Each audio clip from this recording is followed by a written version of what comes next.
Hi, and welcome to the Healers Connection. And I'm very excited to, hold on, I'm going to show myself. No, I'm showing you. Okay. Hi. Yeah.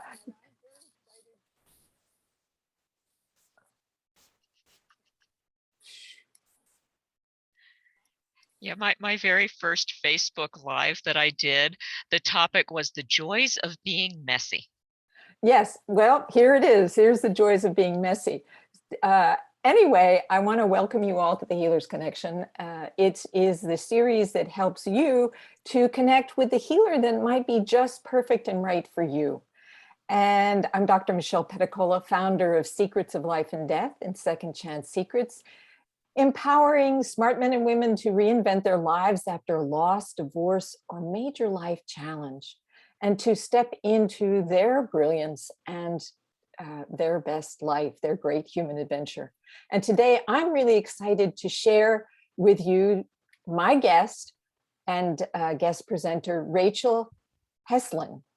Rachel S. Heslin, I'm going to have to ask you what the S stands for, has been immersed in the study of psychology for over 40 years.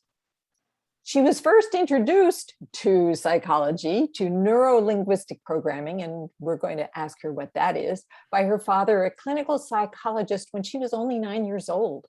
Rachel is the author of 2 books, Navigating Life, eight different strategies to guide your way, and Rituals of Release, how to make room for your new life. Love it. Her work through her company, The Fullness of Your Power, helps people embrace all parts of their true selves so they can live happier, more successful, and more deeply fulfilling lives. Okay, so I'm going to go ahead and bring Rachel on. And I have to bring me on too. Hold on, spot me. Okay, here Everybody's we looking are. at me. Yes, we're all looking, we're recording.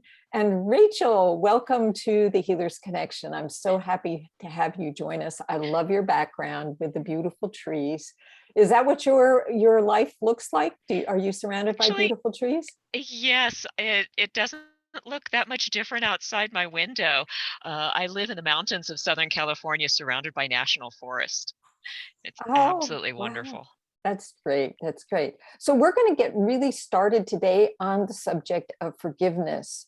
Your particular topic today is about self-forgiveness, but I want to start by asking, what is forgiveness? We hear about it all the time, and people have misconceptions about it. So how would you define forgiveness? Forgiveness is making peace with something that happened in the past so that it frees you to move forward. Okay. That's a nutshell.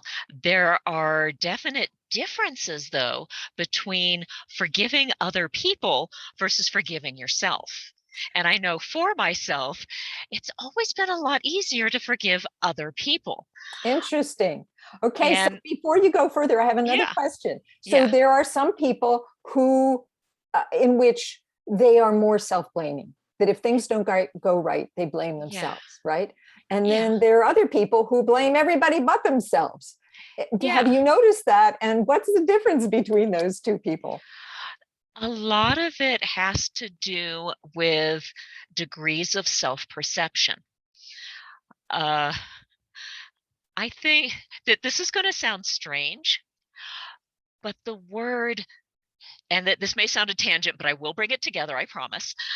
The word victim has gotten a really bad rap in our society. They talk about the victim mentality. You need to take responsibility for your life and your what you do and that sort of thing. And the whole idea of blaming other people is considered just a blanket bad thing. Mm-hmm. One of my foundational assumptions is that everything that people do, regardless of what it looks like on the outside, actually has a positive intention. So I Mm. was looking at people who are constantly blaming everybody else, and I asked myself, under what circumstances would this actually be beneficial? Mm. And Okay. what seems consistent to me is if they see the world as a strict duality, that either things happen to them or they are horrible people who believe that they deserve everything everything bad that happens. Mhm. And if you look at it in that rigid dichotomy, then blaming other people and saying, well, it's their fault they did that, is more empowering than Mhm. feeling I don't deserve it, I'm not worthy, I am a horrible It's human all being. my fault. And yeah, Exactly. yes.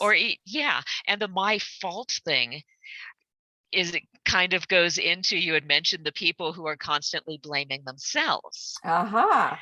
Now, This is a great segue into it your is topic, which is why is it so because hard to forgive yourself? Yeah, yeah, go ahead. well, they share the same fallacy that it's an either or. Mhm. And the problem is looking at things in terms of blame or fault. Um, One of the things I wanted to address is why so many people find it difficult to forgive themselves. Mhm. Yes. And it's because they're afraid that what they did was unforgivable, or I Mhm. should have known, and it's just awful that I didn't do that. Mhm. Mhm. Speaking for myself, one of the things I into a lot was second guessing myself, where I knew that I should have done or said a certain thing. And I said, well, no. And my head took over and I pulled back, and it caused problems. So because I had known and I second guessed my guidance, I should have known. That was the big thing. Mhm. The problem with this, and this is the problem that's shared by the people who blame everybody else, is that it's not a matter of blame or fault, Mhm. because those are rigid and they assume that people are puppets or computer programs. It's like, this is the way you are. But the truth is that people are human. We learn, we grow, we evolve. And what we need to start doing is looking in terms of contributing factors. Because the truth is that there is an awful lot out there that we do not have control over. And it would be easy to say, well, I can't do it because, and then list all of the things that you do not have control over. Mhm. But to take responsibility is the okay, but what can I do? Mhm. That's a good way to look Now, at it. yeah, I to go back to the difference between forgiving other people versus forgiving yourself. When you forgive other people, the purpose is to disconnect your energy and your story from them so that Aha. they no longer weigh you down. Right. So it's So, basically what is it? Breaking the chains of the ball, that huge heavy yeah, weight that you have attached to your leg or your heart. exactly. It's releasing that energy, that force of judgment that says, well, they did this. One of the, if I can just go in, I know I'm supposed to be talking about self forgiveness, but this is an interesting tangent I just want to touch on, that there are certain circumstances where it is actually beneficial to hold on to a grudge. Oh, that's interesting. And the reason some of the, and it is different for every person, but just as blanket generalizations, it has to do with a feeling of safety, and it has to do with your belief in yourself. Mhm. Especially if someone is still living with someone who has been abusive to them for Mhm. whatever reasons, it Mhm. happens, Mhm. or they still have uh, feelings about themselves and they might have deserved it. Mhm. Holding on to that grudge and saying, no, what they did was not forgivable, Mhm. that they are bad. I'm holding that grudge. What that does is it is a self protection Mhm. that keeps you from sliding into, oh, well, it's okay, and allowing them to continue abusive behavior. So, under those circumstances, it can actually be good to not forgive because of where you are. and Mhm. that so that you do not allow yourself to slide back into old patterns. Mhm. Even if you're not in the situation, if there's still part of you that believes, well, maybe I deserved it, then the no, they do not deserve to be forgiven pushes away from that. Uh-huh. Having said that, it is a progression Right. So going. you're saying that's a step. It's kind of like somebody who's depressed, if they can get angry, that might be a step away, an energetic step away from being depressed. Exactly, where it shifts things. Right. So it is, you did this to me. That is accepting that is where the victim is one step above I deserved it. Mm-hmm. And eventually the healthy response is to, okay, this stuff happened, but I am stronger than that. Mm-hmm. And then the final stage is, okay, this stuff happened, but it no longer defines who I am. I see. And somewhere along that progression, when you are no longer defining yourself in the terms of what happened to you, forgiveness becomes a natural progression of letting go of that story and that energy so that you can move forward. So do you have a sequence or a process by which people can go from one stage to the next stage to the next? Well, it's I think a lot of it just has to do with awareness that there are stages, and that it's not necessarily linear, and that each person needs to understand for themselves where they are in the process. And Mm-hmm. I call it victim, survivor, and then beyond survivor. Mm-hmm. And again, it is, as people experiment, and I love the idea of experimenting with your life, because we're all driven by stories, but Mm-hmm. we don't realize that the stories are stories and not necessarily the way the world works. Mm-hmm. Mm-hmm. So when we see our life as an experiment and we try out something, it's like, well, what if I do this? How does the other person respond? How do I feel about it? Mm-hmm. And look at it as data collection, then we can change their stories and build new ones that are more empowering and more congruent with the life we want to be living. Mm-hmm. Mm-hmm. Sometimes people don't even know what stories are that are operating. A lot of the times that's the case, because a good portion of our stories were created when we were pre-verbal. We didn't even have the concept of stories. We just had feelings. Do we feel safe? Do we feel cared for? Mm-hmm. And that can shift as we grow older. It's like, can we trust people, or are we worthy of love? Those are two different stories that can come from the same pre-verbal experience. But because the brain goes through physiological shifts around 3 years old, around seven, anything that we quote unquote learn behind one of these brain shifts feel like truth. And we do not recognize that it's just trying to figure out how things work, not necessarily how things do work. Mm-hmm. Mm-hmm. Right. But I just, can talk yeah, about this forever. So right, right. let me So, know if I'm getting too off topic okay. here. No, it's an interesting question. I think that we're always trying to figure out where the balance is between blaming others, blaming ourselves, or feeling like we're not good enough, which I guess is blaming Yeah, yourself, right? Is like there's something wrong, it something is. damaged about me, and so that's why all these things happened. And then being stuck in that of not knowing how to get, and you try the positive stuff and you tap your head to pieces and Yeah. you try and change the story. And Well, how do it, you go about helping somebody to change their story?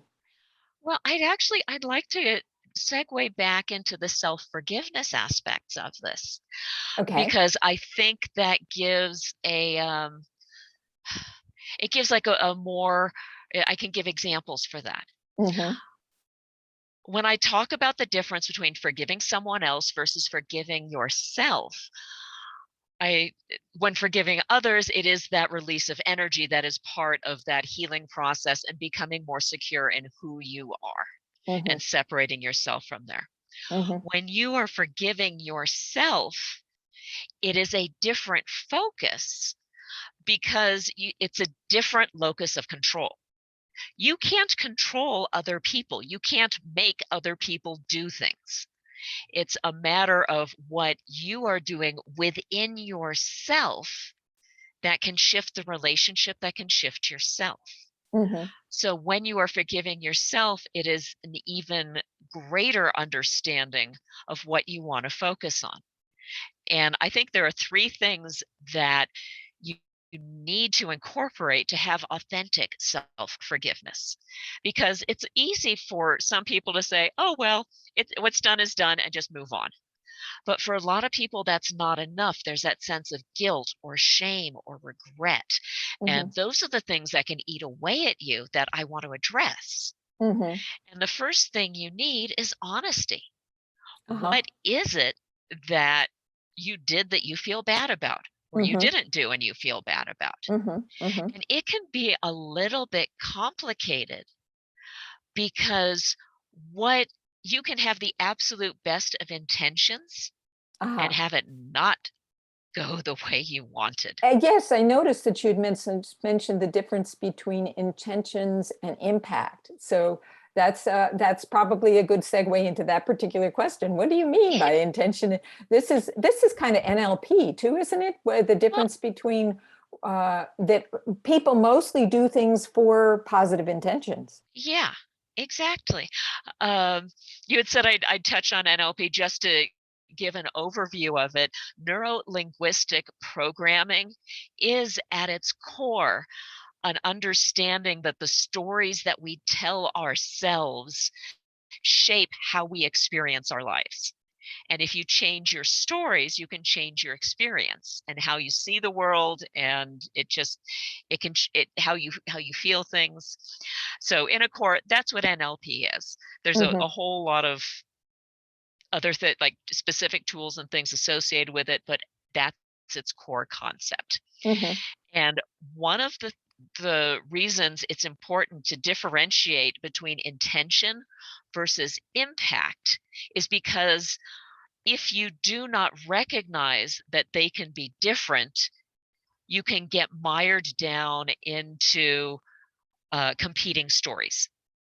It's like, well, I didn't mean to do that. Yeah, well, Hmm. you did. Hmm. And then it it becomes an argument rather than a listening and an understanding. Say more about that. Give me an example or a story of an Oh, illustration. um, couples having an argument, Hmm. and one half of the couple says, "That's it, I need air," and says something and walks out. Hmm. And their intention in that moment is they recognize that it's escalating and they don't want to say anything that they regret, so they pull themselves out of the situation. Hmm. Their partner, however, feels like it's a power play. Like the Hmm. other person wants to have the last words and then they're not even going to play anymore Hmm. and feels betrayed and abandoned. Hmm. Hmm. Obviously, that was not the impact, that was the intention. I see.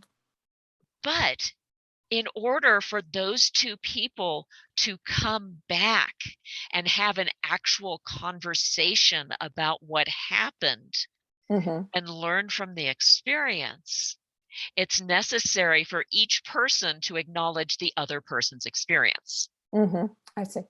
so that the person who walked out needs to come back and say, I am so sorry. I was not, it was not intended as a power play. I was not trying to hurt you when I did that. And Hmm. I am so sorry that it did. And the other person comes in and says, okay, I understand it was not your intention and you just needed to cool down. Hmm. And at the point that they can both actually listen to those sides of that, then they can have a conversation and say, what can we do in the future so that both parties have a system? Hmm. Hmm. So they can say, okay, so the partner that needs to leave says, maybe we can have some sort of code phrase, or I can say, hold on, is it okay if I go take a few breaths before we continue the conversation? And actually engage the person. And Mhm. by setting that up ahead of time, they don't have to think, okay, I need to calm down. They can just trigger the positive response of the, Mhm. may I please go have a few breaths before we continue. Mhm. Mhm. So that's an example of the intention versus impact, Mhm. and how recognizing the difference there can be used in a positive way to move forward. Mhm. Does that Mhm. make sense? Mhm.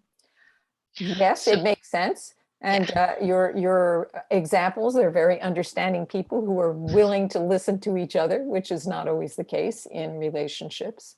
Yeah, and the hard to just go off on the tangent, one of the hardest things is realizing you can't make anyone do anything. Yes, that's very And it true. is my personal belief that the best way to teach respect is to model it. If I want someone to listen to me, I need to make sure that I am listening to them. Yes. And if Yes. I take responsibility for my locus of control, Hmm. I used the phrase earlier, it shifts the relationship. Indeed. That's great. That's So great. this comes back to the self-forgiveness thing. Hmm. Because the first thing is to recognize and acknowledge what it is that happened that you had a hand in. Hmm. Again, separating out from fault and blame and moving into contributing factors. Hmm. It is very rare that you are completely at fault for everything. Right.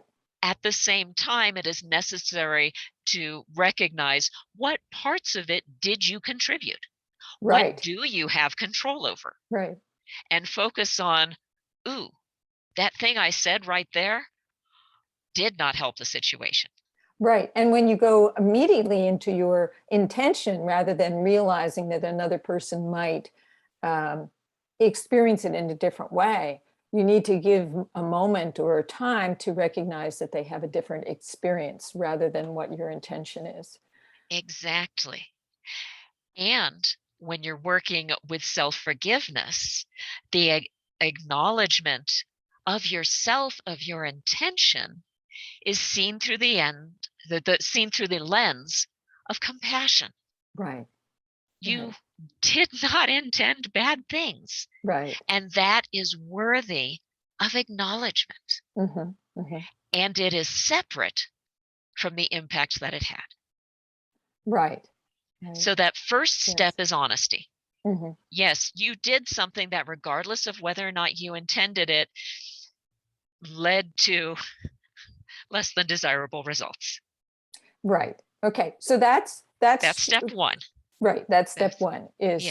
is to recognize the intention versus the impact and to Yes. acknowledge both and to And to give. acknowledge both, Yeah. and to recognize and acknowledge your contribution. Right. Good. The second step is attempting to make amends. What can you do to make it better? Hmm. This can be a little bit tricky because in a lot of situations, it's not obvious that there is a way to make it better. Hmm. Sometimes you do stuff and it's broken, Yes. but you need to find some way energetically, even if it's paying it forward, if it's talking to the other person, if it's apologizing, if it's doing something. And I think it needs to be pointed out, the purpose of the apology is not to try to get the other person to forgive you. The purpose of the apology This is good. is to sincerely recognize and acknowledge how the other person was impacted, Hmm. Right. and I to get be it. honest about that. Right. Because sometimes people just want to know that their feelings matter. Yes. And it's possible they're not going to forgive you. And Yes. that is something that is part of the process. And that may require grief, that may require just loving yourself and having sorrow that, yeah, it happened. Because the Okay. third step Yes, the third step. is commitment to change. Uh-huh. You Okay. need to learn from the experience and do things differently going forward. Mm-hmm. Having said that, that doesn't mean that ding, an angel touched you and you're going to be perfect now for the rest of your life. Mm-hmm. But it does mean that you sincerely want to learn from the experience to grow and evolve.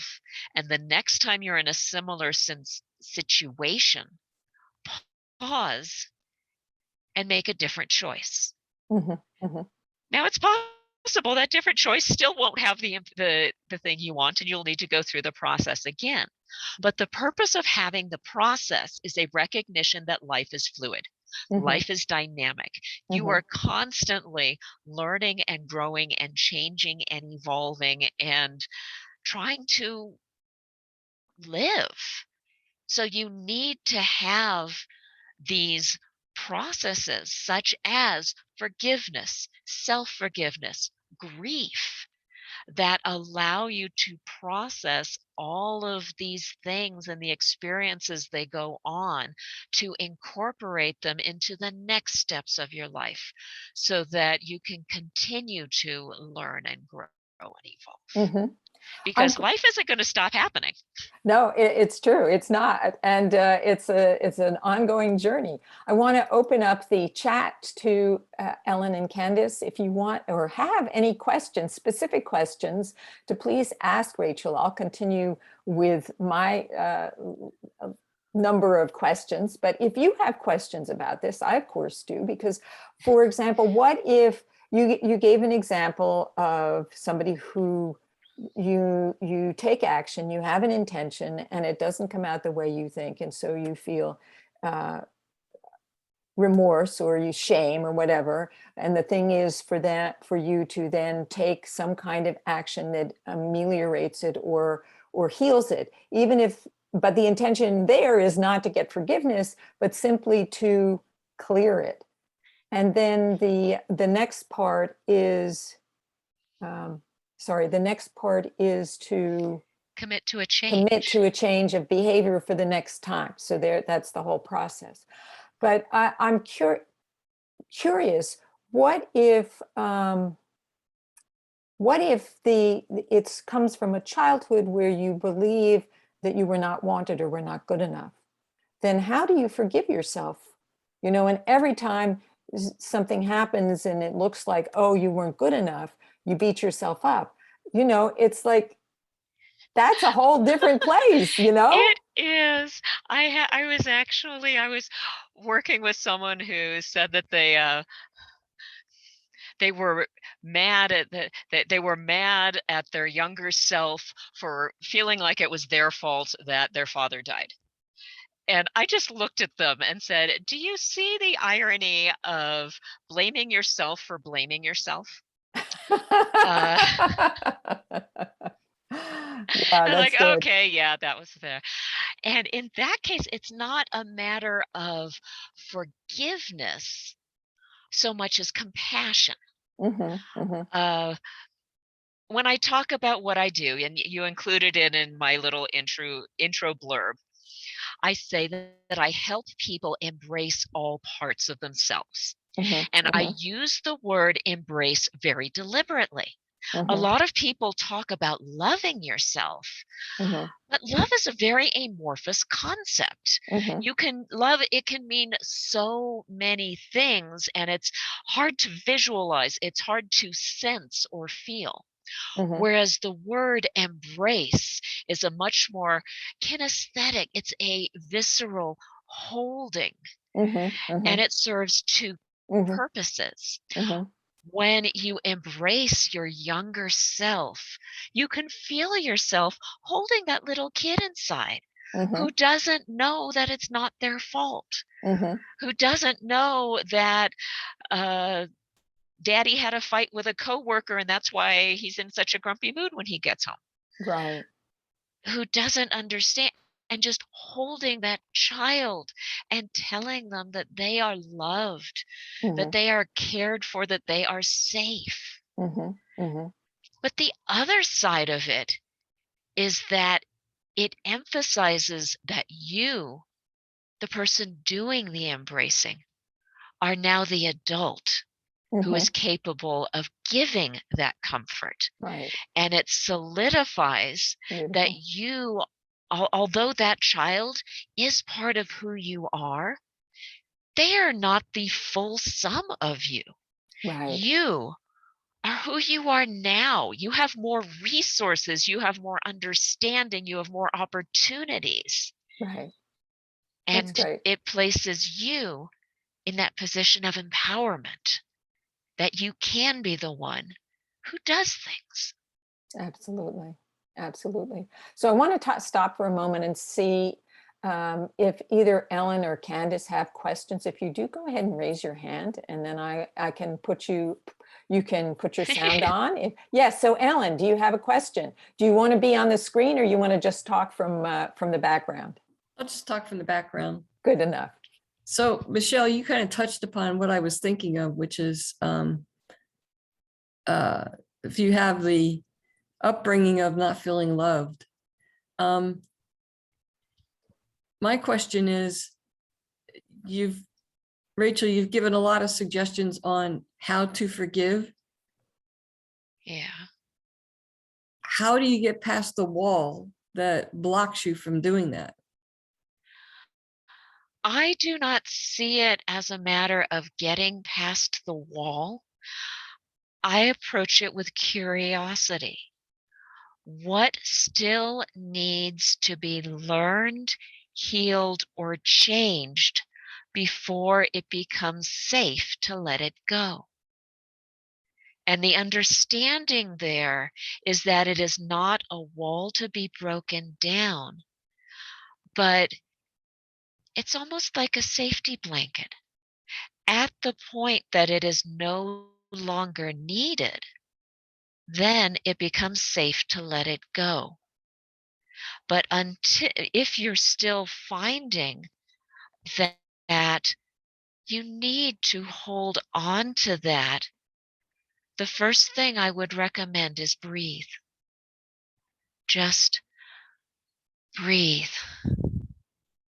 and inhale deeply and find that part of yourself that is so deeply sad and scared, and hold her and just you don't even have to say anything. Just let her know she is not alone. She is loved. And in this moment, right here with you, she is safe and it's okay.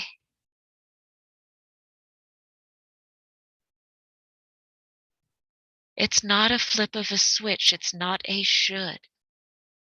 It is a continual process, and it takes practice.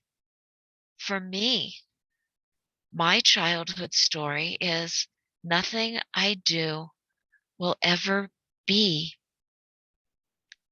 enough. I can never be enough. And that is a story that still comes up. I mean, I'm over a half century old, and I have done so many things, and I have had such an amazing life. And whenever I move to the next level, that story still pops up. Mm. However, I have been through this process so many times that I recognize it for the story that it is. Mm. So that when I'm stepping into a larger life, like when I quit my day job in order to pursue this full time, I started getting that enoughness thing because it was a new level. But by this time, I recognize it and say, oh, hey, it's you again. So when you are holding that little girl inside and saying, hey, You know that bit about you're not worthy of love? That's just a story. It's not truth. And I know it may feel like truth right now, but the more love you allow yourself to feel, the more you allow love to flow through you so that you become a channel for love, the less power the story itself will hold. And in time, when it pops up, then you can look at it and go, oh, yeah, I remember you. But part of you will remember it's just a story. Give yourself a hug and say, yeah, it sucks. It doesn't feel good. And take another breath and then move on. I love your solution, which is to do something very physical, because you recognize that, of course, the experience is partly in the body. And the body, even though it's a story, the story is activating the body. And you want to start not from trying to like slap that story down, but to literally calm the body first and make the body Yes. feel nurtured and safe. And then you can move on to saying, yeah, this is the old story. We Yeah. can let go of the story. We don't need to believe that story. And actually, once you've calmed the body down, because there's that like loop between the body and the mind, and the mind comes up with its story, and the body goes, ah! And then you have It's so many times I'll start freaking out about something, and um, then my head starts coming up with reasons why I'm freaking out about something. that's right. And Yeah. The there, I saw mind is something on, like, there, yes, here, let me yeah, come up with a reason. yeah, and it's like uh, I saw something on Twitter said, "Is it true that all my friends really hate me, or do I just need a nap?" I love it. That's great. That's a great response. So I think, Ellen, do you have any other questions, or did that kind of answer your question for you? That was the question I had. Thank you. Okay. And Candace, do you have any questions? This is a chance. No? Okay. Let's see. So you already talked about the 3 elements of authentic forgiveness, right? That was Yeah, your process. yeah. And you have talked a little bit about your own story of forgiveness. Sometimes people like to know what your story is to understand that you really know the territory. Now, I'm getting the sense that Oh. you do from your process. I can feel that. I can definitely feel that and connect. Okay, so you got this psychiatrist, psychologist father, and oh my gosh, they can be really critical, can't they? Well, it's interesting because I tell people my parents were excellent role models for me as parents because they helped pay for my therapy as an adult to fix everything that happened. I love it. So, yeah, I mean, I will be honest. A lot of my forgiveness work was actively forgiving my father for being human, Ah, because there were a lot, and it is a matter of being human. I don't care how good a parent you are, you're going to mess up. that's I mean, true. I like to think I'm a really good mom, and there have been times where I look at myself sometimes while I'm doing it and think, wow, that was not my best moment. Right. uh so there was a lot of forgiveness in there. And when you say you get the sense I know the territory, everything that I talk about is stuff I've been through Hmm. Yeah, personally. I personally And believe that's the way. yeah, and it's I know that I do not know universal truth, but I do know what has helped me. What Right. has helped me move through this? What has helped me forgive others, forgive myself, deal with stuff in such a way that my life is so much more vibrant and alive. And I like that I have the background and the awareness to be aware of the observer. so that I can see what I'm doing, document what I'm doing, so I can share with others, hey, this stuff really helped me. Mhm. Maybe it can help you too. So that's another part of the process, is developing that observer self. I mean, I guess that's the Yeah. sort of the adult self that consoles the child, and it's the self that looks and says, "Okay, how can I rectify this? How can I change Yeah. this? And then finally, what do I need to do differently?" Yeah. And it could be higher mind, or it could be, a combination of higher mind and the ego, or the cerebral cortex coming up with a Yeah. solution, right? Ellen? Oh, is there another question? Yeah. Sorry, I didn't. Well, I wanted to comment on what you were saying, Michelle and Rachel, in that the adult needs to comfort the child in them. Yet I find it very difficult because the child takes over. The child's memories and feelings and emotions take Yeah. over where I'm at Yeah. right now. That makes it difficult for the adult to take over and console. Yeah, that's one of the reasons why I like using the visualization of the embrace, because it's that little bit of a separation. And I'm trying to figure, how do I give a simple answer to something which is deeply visceral? Because it is challenging when you feel like you're being hijacked by the kid. And that's one of the reasons why I was saying it is a practice, because the more you do it, the easier it will become.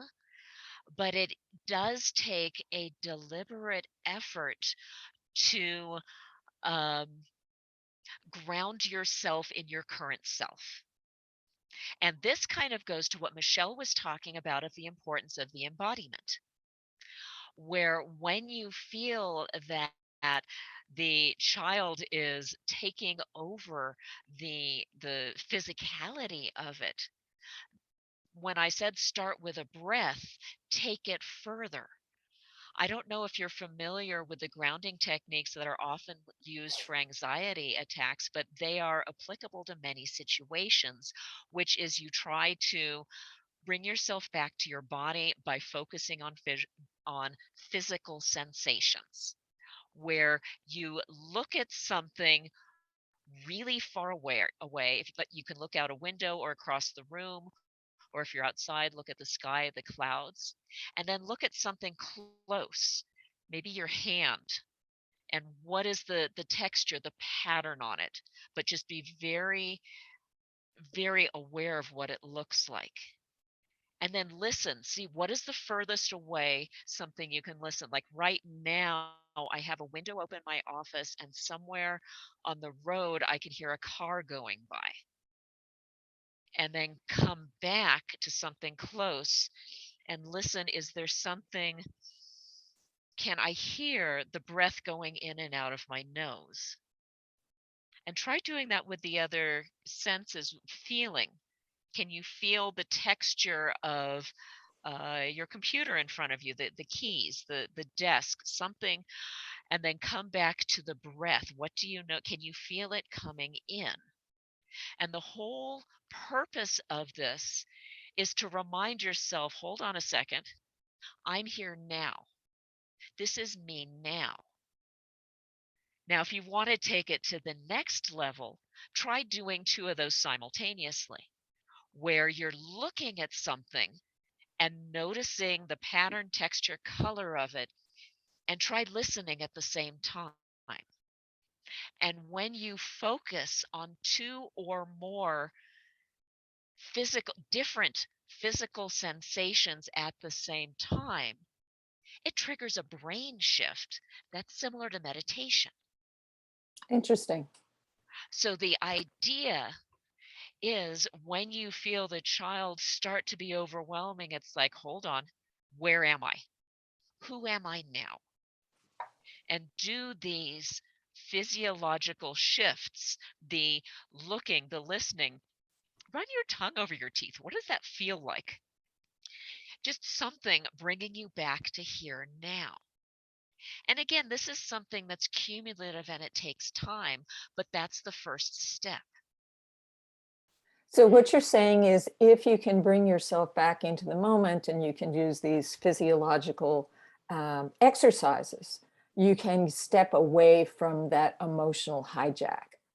And Yes. sometimes I have found that just allowing the emotions to release without the thoughts jumping in, which is of course another exercise, but you just let the emotions release. If you allow the emotions to release, they actually will release in 2 minutes or less. It's our fear and our holding it back that prevents it from being actualized and released. Can I'd like to make one comment there, and Candace just entered a question in the chat that I would love to Oh, respond to. great, great, great, great, great. Yeah, but one of the things that I found, and I think Michelle, you and I have already talked about this when talking about grief, Mm-hmm. is one of the ways to deal with the fear of being overwhelmed by the feelings is to give them a container. Yes. I talk about my second book is Rituals of Release. One of the things I love about rituals is they give that safe container. Mm-hmm. The four In my concept of a ritual, there are four aspects of uh, creating a sacred space, and it Mm-hmm. doesn't have to be like an altar or something like that. It can be just A candle. here. Yeah, it can. Well, it can even be a Doesn't even have moment to have in a candle. time. A It good can view. be something that you designate as this time right here, I am Mm-hmm. setting aside for this purpose. Mm-hmm. The second step is setting an intention. What do you want to do or have accomplished or change as a result of this ritual? I mean, one of the things, Ellen, you can look at is loving that child. And part of the ritual is being the adult to the child and being able to give her that love, as an example. The third component is some sort of action. How can you express that love? And it may be just sobbing your eyes out. It may be holding yourself. It may be writing a letter to the little girl how you wish that she had been cared for the way she deserved. Mm-hmm. So I But want you to, I I would want to say, interrupt you, Rachel, yeah, because we've only got about 6 minutes left. And okay. Candace did have a question. And I I just think, want to give the fourth part because that's okay, the important sorry, part. sorry, I didn't know there were four. Yes, Sorry, there were go four. on. The fourth part is closing the ritual. Okay. Is that transition of, okay, this is over. We're going to transition back into the real world. And I love gratitude and going into that space of just being thankful for the opportunity to have this. But by putting that closure around the container, that reduces the fear of being overwhelmed and never being able to get out of it, because That's you great. know that there is an end to this experience right now, and you can come back to it later and perform another ritual and do it again. I love it. So it Yes, makes it that's really, safe. really good. Really good And idea. yes, oh, Candace, uh, is the chat saved in the recording, or should I read the question? You should read the question because I Okay, don't believe it's saved. so the question is, I get caught in a cycle of mistake, self-blame, guilt, regret, mistake, self-blame. How do you get out of the cycle? It's almost like a safe place. I heard the phrase, some people stay in hell a very long time because they know the names of the streets. That's And it great. is. It does feel safe, but it's not happy and it's not where you want to be and it's not living. I think the first step is that you're aware, you see, okay, it's a cycle. And the first question is, what that I have, and I can't answer this, is what would happen if you did something, if you broke the cycle? What would happen if you went through these steps of self forgiveness? Now, I mentioned one of the reasons why people find it difficult to forgive themselves is they think that what they did was unforgivable, they should have known better, and all of those stories that label them as a bad person. But what if you're not a bad person? What if you're just a person? What if everybody is going through something similar in their own way? Then we get to shifting from the blame, guilt, regret to contributing factors. Because the truth is, you probably did do something that you didn't want to do. So it's the acknowledgement, and rather than just regret, I'd recommend going into grief and sorrow and really allowing yourself to feel for the purpose, as Michelle says. If you get it locked up and like, oh, da, da, da, and self-directed, it kind of festers. But if you shift it to sorrow, where it's not blame, but simply sadness, and allow that sadness to flow, it can become cleansing and release. This too may be an area appropriate for a ritual of that container where you set aside time to really feel just sad. And going from there, okay, what can I do to make it better? Because that's what I'm seeing isn't part of the cycle. It's like, how do I make amends for what I did? And what can I learn to try things differently? Now, something that I've seen some people have difficulty with is the feeling like, well, if they commit to be different and they do it again, that, well, that proves that they're a terrible person and they cannot change. But what's actually happening is there are nuances of learning. I've had so many times I've had to learn the same lesson over and Over and over and over and over again. over Absolutely. in slightly different situations. And it's important to recognize, okay, well, it applies here as well. Or I didn't do what I had committed to do. What was going on there? What was I afraid might happen? And pick yourself up and get back on the horse, because it is not going to happen overnight. When I talk about doing forgiveness work, working with my father, whom I absolutely adore and who I deeply believe did the best he could with what he had, um, we're talking daily meditation over a course of years. This is not something that is going to happen overnight.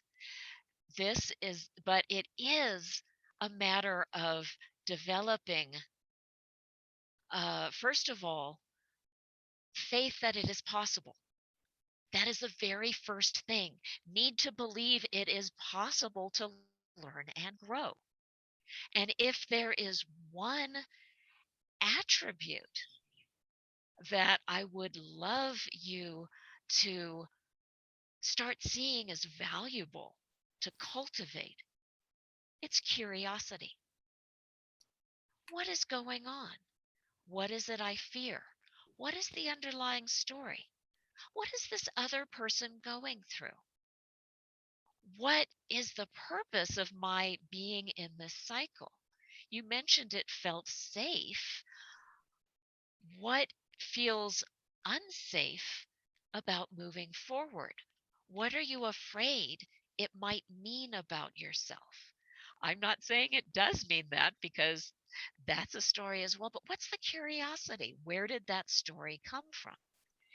And if you cultivate the twin aspects of curiosity and compassion, along with that faith that it is possible to learn and grow and develop new ways of doing things, then you're setting up systems and processes that will make it easier to actually live your life. You gotta, I like to make an analogy about the body. It's like, if you want to become a great long distance runner, you're not going to do it in a week. It's going to take many, many, many days of practice in developing those muscles. And the same way, developing the mental muscles and the emotional muscles, you have to practice over and over again. And you can't give up. You have to keep on doing it over and over again.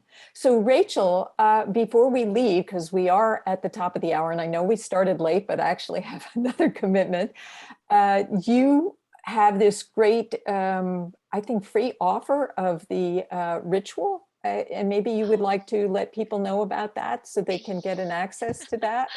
Yes, I actually do have, I'm offering a copy of my book, Oh, wow. Rituals of Release. Oh, that is your Yeah, whole book. yeah, I'm Awesome. That's, actually yes. offering the entire book.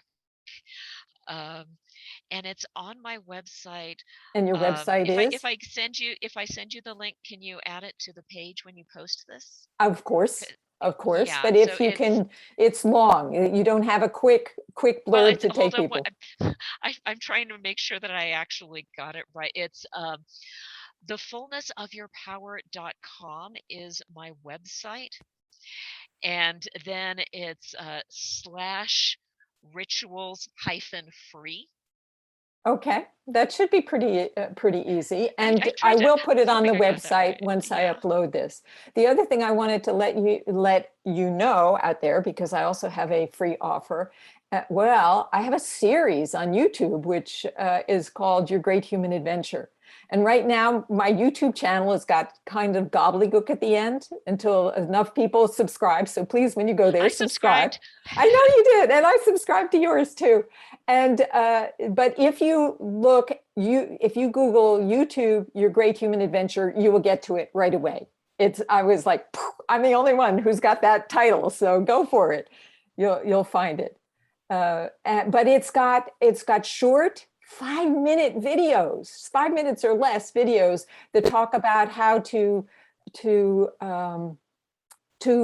master the 4 superpowers of having a great human adventure. And that's the body, the brain, others, and your own spiritual brilliant self.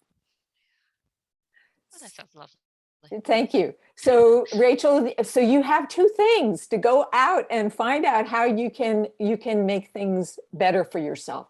Practices, things that you can do that are going to change yourself. And I highly recommend that you go ahead and download Rachel's book. And I have downloaded it. I want to read it, and I should read it. But Rachel, you were awesome today. Thank you so much for coming on the show. And thank you for, I want to yeah. say thank you inviting me, and thank you to Ellen and Candace as well. For coming today, yes. So, and not just coming, but participating. Yes, and for participating. Thank you both for participating, both of you, and expressing your issues. And thank you, Candace. It sounds like you have a little one in the background who wants to be heard. Yes, we understand. Little ones want to be heard. Any final words you want to say before we close the recording? Honestly, the only thing that comes to mind is you matter. Love it. And everything you have ever wanted to be already lives inside you. And it's just waiting to come out. That's very nice.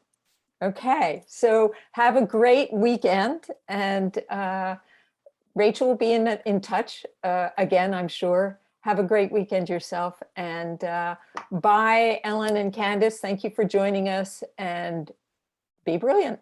Bye for now. Bye.